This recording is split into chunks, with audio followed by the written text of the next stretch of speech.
So it's been a bit since I've had some meatballs, so I made some meatballs, and with that I'm going to pair it with a Chianti Classico Riserva, a brand I've never tried. It's a 2016, so it's a great vintage out of Tuscany. So Pagliaia. Don't know anything about it, so I've been decanting it for over an hour for about half the bottle. That way some of the wine gets, the oxygen is doing a good job of getting hit there. So smells really good. Let's see.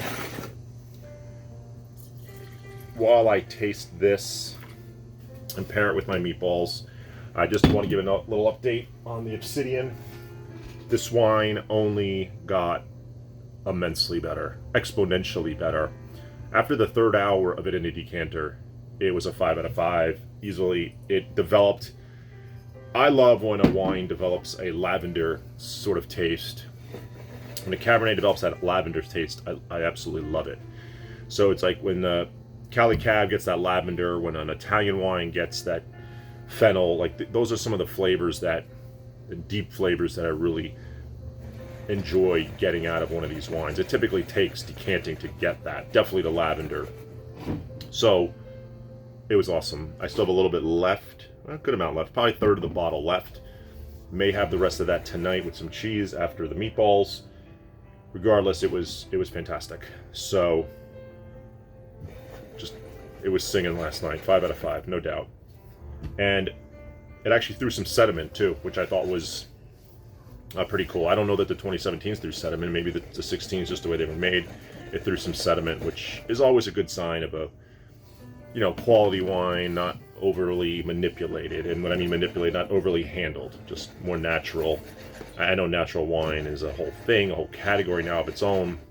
This isn't a natural wine, but I'm saying it's just letting the wine speak for itself and not overly filter it or fine it and just leave some of the extract in there. Anyway, let's talk about this Sangiovese here. Herbs, black cherry. I am not getting the fennel yet. Could come over time. Smells like Sangiovese. Sometimes Sangiovese, so it goes amazing with tomato sauces, which is what I'm covering my meatballs in.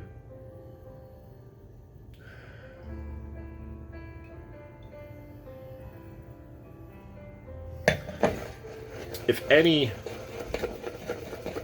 grape has a tomato character to it that's pleasant, because I do believe when you get a stewed or rotten tomato out of your red wine, it's when I get a cab that has that. I had a few Napa cabs that had that. Oh god, they were awful. Nearly 0 out of 5, 1 out of 5. They were just horrendous. But if a Sangio has it, it's rare. I think it's okay. And I guess I said because I kind of get this hint of a sweet tomato on the nose, the slightest. Could be that I was just making meatballs, smelling tomato sauce. I don't know.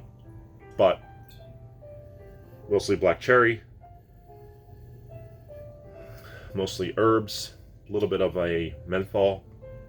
I think it's going to open up more. Sweet tobacco, a little bit of a sweet tobacco. Just a little.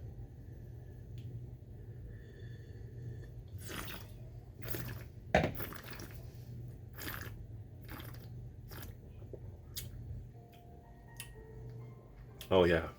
Oh yeah. It's going to work. This is really going to work. Good acidity, really good acidity, really good tannin. This wine's still young too. It's 2016. This wine could even go longer. It's got some good body and depth to it. Oh, great wine. I don't know what I paid for this. They're not typically expensive. 25-ish, I think, for this, maybe. Fantastic.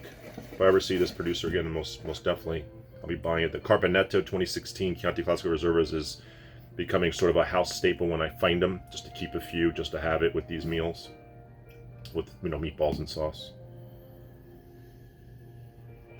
This is great. I think this is only going to get better and open up more.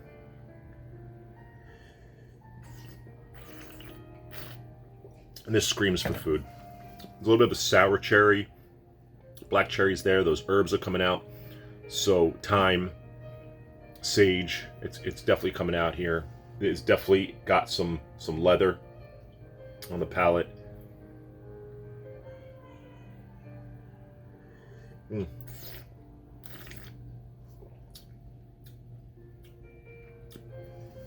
Little dry with the astringency. There's a fair amount of tannin in there, but it's good. It's a great wine. Really like it. No rating for it now because I think it's going to get better. So we'll see how much better it gets.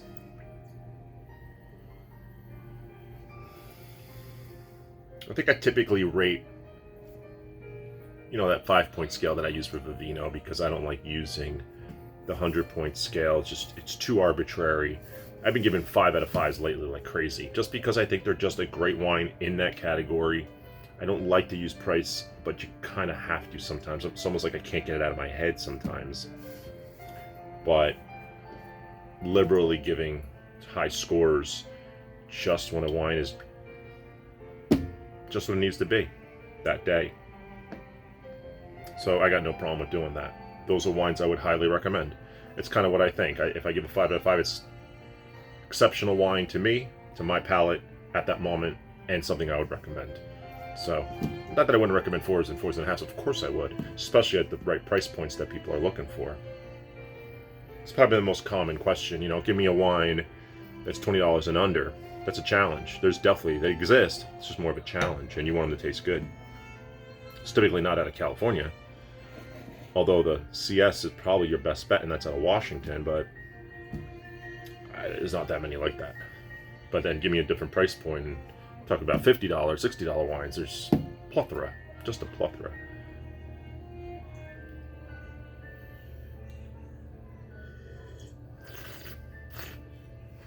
And looking at my white wine fridge, I have all those sherries still, and I think I've been talking about that for a while now.